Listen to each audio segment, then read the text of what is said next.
Power and exponent क्या होते हैं, लो ऑफ एक्सपोनेंट में कौन कौन से लो आते हैं, सभी लो को एग्जांपल के साथ फुल डिटेल में डिस्कस करेंगे। ठीक है, hello everyone, welcome to my channel.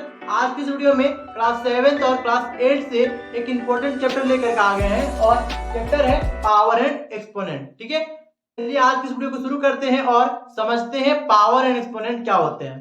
Power and exponent को समझने के लिए छोटा सा यहाँ पे एग्जांपल लेते हैं, ए की पावर में एक्स। यहाँ पे जो ए दिखाई दे रहा है इसे कहेंगे बेस, और ए के ऊपर में ये जो एक्स दिखाई दे रहा है इसे कहेंगे एक्सपोनेंट, और इस पूरे को कहते हैं पावर। ठीक है, इसे और अच्छे से समझने के लिए एक छोटा सा एग्जांपल लेते हैं। जैसे यहाँ पे है 7 टू द पावर 2। ठीक है, 7 हो जाएगा बेस और 2 हो जाएगा एक्सपोनेंट, और इस पूरे को कहेंगे पावर। ठीक है, यहाँ पे समझ गए बेस क्या होता है, एक्सपोनेंट क्या होता है और पावर क्या होते हैं। अब स्टार्ट करते हैं लो ऑफ एक्सपोनेंट कौन कौन सा है। ठीक है, फर्स्ट है जीरो एक्सपोनेंट लो। जीरो एक्सपोनेंट लो क्या होता है, अगर बेस की एक्सपोनेंट जीरो हो जाए तो इसका जो वैल्यू है वो 1 के इक्वल हो जाएगा। ठीक है, इसे समझने के लिए एक छोटा सा एग्जांपल लेते हैं। जैसे यहाँ पे 10 है और 10 के एक्सपोनेंट में 0 हो जाए तो इसका जो वैल्यू होगा वो 1 के इक्वल हो जाएगा। ठीक है, अगर मान लीजिए यहाँ पे 8888 है, ठीक है, और इसके एक्सपोनेंट अगर 0 हो जाए तो इसका जो वैल्यू होगा वो 1 के इक्वल होगा। ठीक है, मींस यहाँ पे चाहे कितना भी बड़ा नंबर हो, अगर एक्सपोनेंट 0 है तो वैल्यू 1 के इक्वल होगा। ठीक है, सेकेंड है आइडेंटिटी एक्सपोनेंट लो। इस लो पे क्या होगा, अगर बेस की एक्सपोनेंट अगर 1 हो जाए तो हमें बेस ही मिलेगा। ठीक है, इसे और अच्छे समझने के लिए एक छोटा सा एग्जांपल लेते हैं। जैसे यहाँ पे है 5 और 5 के एक्सपोनेंट में 1 हो जाए तो यहाँ पे हमें बेस ही मिलेगा। बेस यहाँ पे 5 है तो इसका वैल्यू हो जाएगा 5। ठीक है, जैसे यहाँ पे अगर 9 हो और 9 के एक्सपोनेंट में 1 हो जाए तो इसका वैल्यू भी क्या मिलेगा, 9 के इक्वल। ठीक है, थर्ड लो है प्रोडक्ट लो। इस लो पे क्या होगा, जैसे यहाँ पे a की पावर में m मल्टीप्लाई a की पावर में n is equal to a की पावर में m है। ठीक है, इस लो पे क्या हो रहा है, इसे एक एग्जांपल समझते हैं। जैसे यहाँ पे है 7 की एक्सपोनेंट में 2 मल्टीप्लाई 7 के एक्सपोनेंट में 5। ठीक है, यहाँ पे अगर देखें तो हमारा बेस दोनों में सेम है, और बेस सेम हो जाए और दोनों मल्टीप्लाई में रहे तो दोनों एक्सपोनेंट को ऐड कर लेंगे। ठीक है, हो जाएगा, पहले एक बेस को लिख लेना है और बेस की एक्सपोनेंट हो जाएगा 2 + 5। ठीक है, इसे सॉल्व करेंगे तो ये हो जाएगा 7, और 7 के एक्सपोनेंट में क्या हो जाएगा 7, 2 + 5 7 हो जाएगा। ठीक है, हो गया हमारा प्रोडक्ट लो।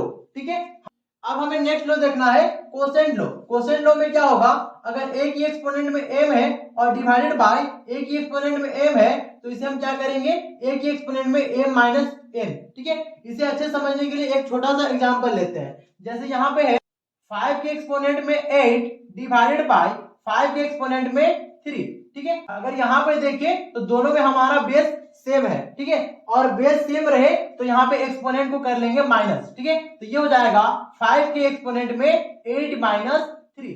ठीक है, इसे सॉल्व करेंगे तो ये आ जाएगा 5 के एक्सपोनेंट में 8 - 3, ये हो जाएगा 5। ठीक है, बेस सेम हो और डिवाइड में हो तो एक्सपोनेंट को करेंगे माइनस। ठीक है, नेक्स्ट है नेगेटिव एक्सपोनेंट लो। इस लो पे क्या होगा, अगर a की एक्सपोनेंट -m है तो इसे लिखेंगे 1/a की एक्सपोनेंट में m। ठीक है, इसे समझने के लिए एक छोटा सा एग्जांपल लेते हैं। जैसे यहाँ पे 10 के एक्सपोनेंट में -3। ठीक है, ये हो जाएगा 1/10 के एक्सपोनेंट में +3। ठीक है, अगर बेस के एक्सपोनेंट में नेगेटिव रहे तो सबसे पहले इसे रेसिप्रोकल करेंगे और नेगेटिव एक्सपोनेंट पॉजिटिव एक्सपोनेंट में चेंज हो जाएगा।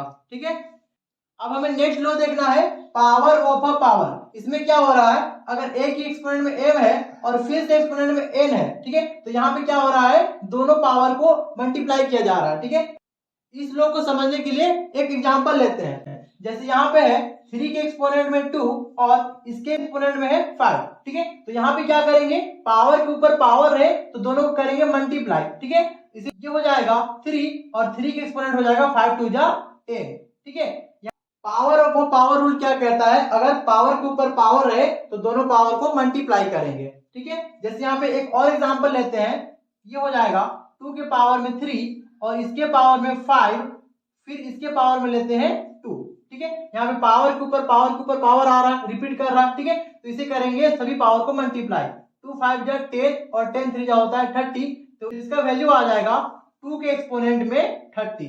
ठीक है, पावर के ऊपर पावर रिपीट करें तो सभी पावर को मल्टीप्लाई करेंगे। ठीक है, यहां से हमारा 4 5 और 6 लो खत्म हो गया। ठीक है, अब हमें नेक्स्ट लो देखना है पावर ऑफ अ प्रोडक्ट। इसमें क्या होगा, अगर ए बी के एक्सपोनेंट में m है तो ये जो m है वो a के पास भी चला जाएगा और b के पास भी चला जाएगा। ठीक है, इसे एक एग्जांपल लेके समझते हैं। जैसे यहाँ पे है 2 मल्टीप्लाई 10 और इसके पावर में है 3। ठीक है, यहाँ पे ए बी के बीच में साइन नहीं है, मतलब यहाँ पे है मल्टीप्लाई। ठीक है, तो इसे हम क्या किए, मल्टीप्लाई में लिख लिए हैं। है ये 2 के पास भी चला जाएगा और 10 के पास भी चला जाएगा। ठीक है, तो इसे लिख लेंगे a की एक्सपोनेंट में 3 मल्टीप्लाई 10 की एक्सपोनेंट में 3।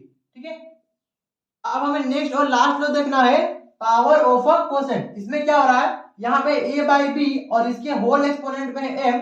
ये जो एक्सपोनेंट m है ये a के पास भी चला जाएगा और b के पास भी चला जाएगा। ठीक है, ये लो को समझने के लिए एक एग्जांपल लेते हैं। जैसे यहाँ पे है 7/3 और इसके एक्सपोनेंट में 2 है। ठीक है, ये लो हो जाएगा 7 के एक्सपोनेंट में 2 और 3 के एक्सपोनेंट में 2।